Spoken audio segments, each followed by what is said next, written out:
So here we have an LTX 1045. A friend of mine was given this machine by a friend of his, and the guy just kind of gave up on it, said it's done.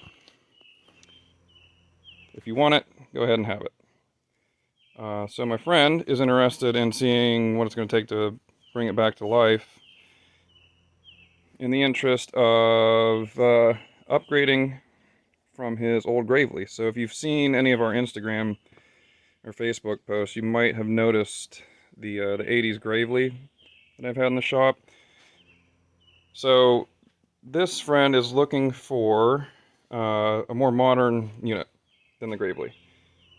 I advised against the 1000 series because they're just not right for his property. He's got a lot of hills, he lives out in the country, it's kind of rough terrain. But the price was right on this one. So he got it for free, and I said, well, you know, we'll put maybe a couple $100 in it and see what we can get.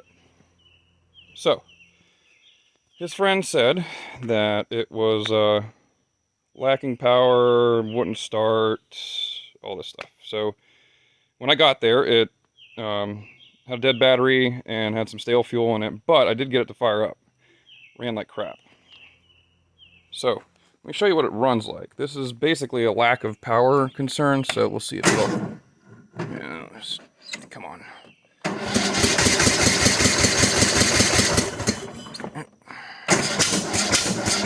Yeah, we're getting some backfiring.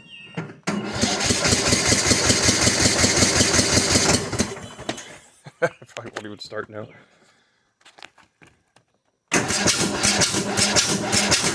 Oh, we got some fuel in here now.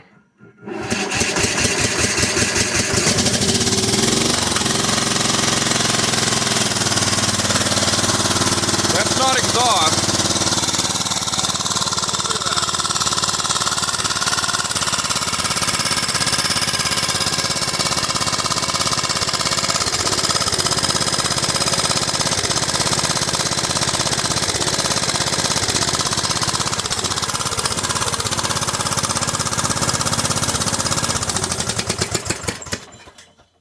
So we are getting a lot of backfiring through the carb. Hard to start. It doesn't have a lot of hours on it. I think it's got... Battery voltage isn't so great. Yeah, 150 hours just about. Courage engines are not great. I don't like them myself. Even though I like most of the Kohler engines, the Courage has garnered a bad reputation for a lot of different reasons. But what I want to do is bring this in the shop, and we'll go through why it's running like crap. That's nice. Quality. And let's see what we find. I think most people, if they saw that and they weren't too familiar with the engine itself, they'd say, oh, the carburetor's crap. Alright, backfiring out the carburetor, timing, or carburetor. On the Courage engines, though, and this is actually common with the Briggs Intec, too, we will probably find something in the valve train, is my guess. So, they have manual lash adjusters for the valve train, and if these engines get hot, they're not happy. They run lean already, so let's pull it in the shop and see what we can see. I know it's not as fun as like an actual tractor, but I know a lot of people have these, and figured it was a good chance to bring one in and get some time on it.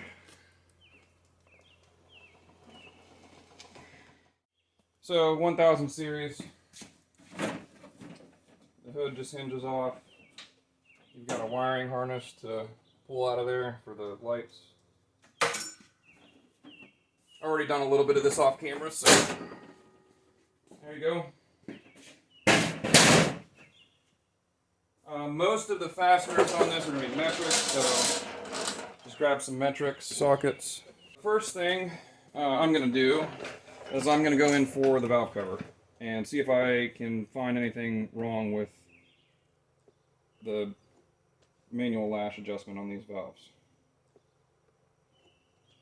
It's a common thing, and it's pretty easy to check. You don't have to take a lot of stuff apart. The frame of the Cub is probably standard. Most of the fasteners are standard, and then the engine itself is metric. So I'm going to go ahead and pop off the shroud first. And I've actually done this a little bit off camera too to make it a little faster. So, but this is all pretty self-explanatory. Kohler's using 8mm heads. Yeah, 8mm. You just got a bunch of screws like this to hold the shroud on. Some of them are kind of a pain to get to, like back in here, without taking the gas tank out. So there's there. This one back in here, which I can get by hand right now.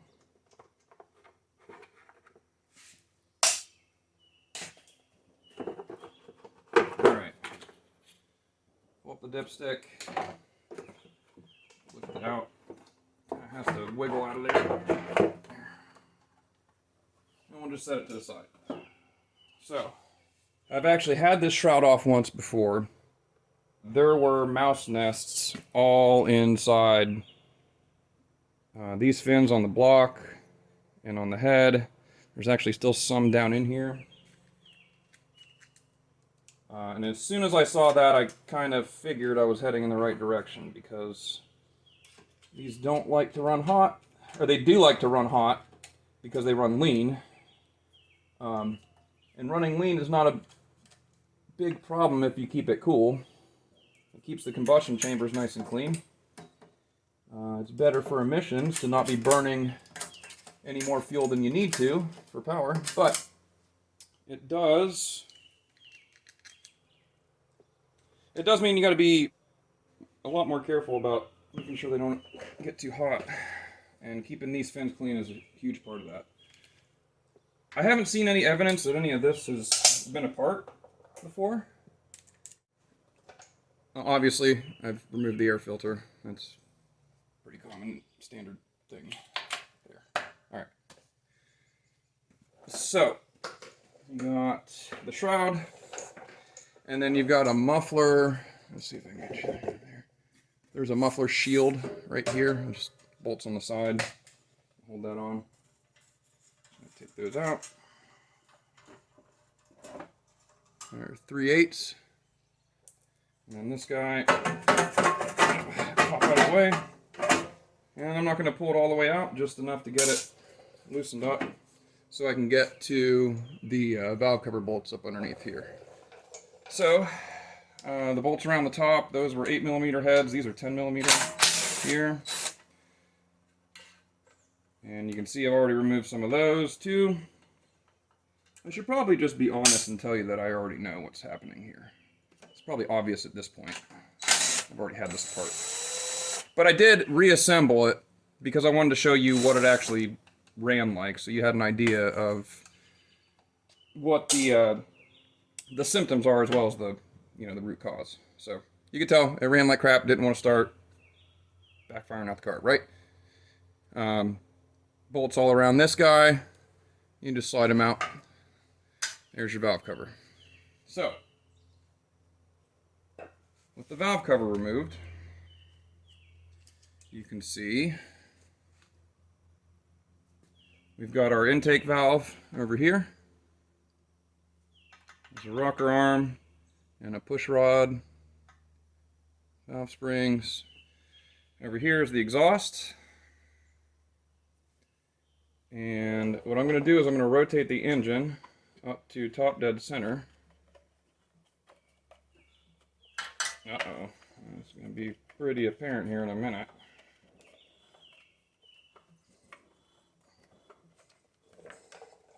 Alright, now we're on the compression stroke. So these valves are both closed. And uh-oh. So both of these valves are closed right now, which is where you would want to check the lash. And the lash is checked between the valve stem and the rocker here. Let me get you in a little closer so you can see what we're talking about. Whee! Oh! So the clearance between this stem, that's on inside that spring there, and this rocker arm. It's the clearance there that you're looking for. So with the valve closed, that means there's no pressure on this push rod, which means this thing is just kind of floating, kind of like it should, and that's on the intake. This valve leads out to the induction system, in this case a carburetor, and pull stuff in. Over here, we got a problem. Now, I rotated that off of there. It's kind of leery of this because of, I didn't want something to actually break. So that was sitting there just like that. And if you look down in here, you've got, and look at this room between the, that's like, I mean, that's like an 1/8 inch of a gap there. Maybe a 1/16. And the rocker arm is so loose that it can just spin. And here we have the push rod for the exhaust. Let's take a look. Well, that doesn't look very good. Oh. Yeah, so it's bent. It's been rubbing right here. You can see this area here where it's been rubbing right there. This actually is starting to separate, looks like. Right here. Here's the other end. Right there. Yep, here's the other end. And as you can tell on camera, this guy is all bent.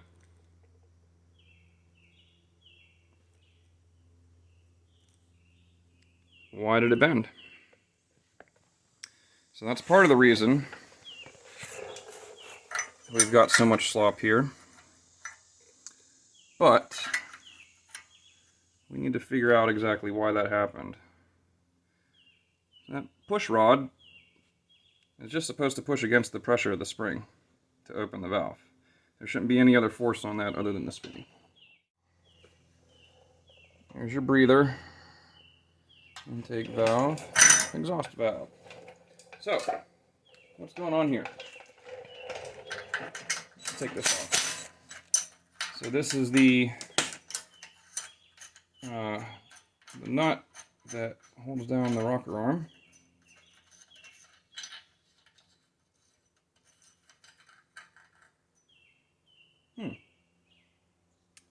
Ooh, okay.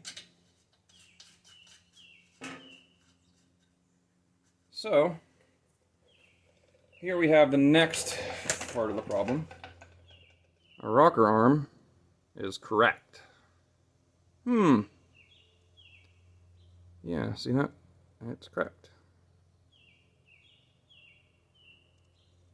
Why is it cracked? What would cause it to crack?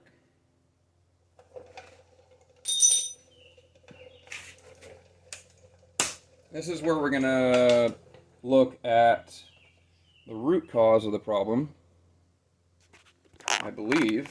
And I'm going to take the head off today and get a little deeper. But I think what's happened is if you look inside these springs, there's a guide for this stem.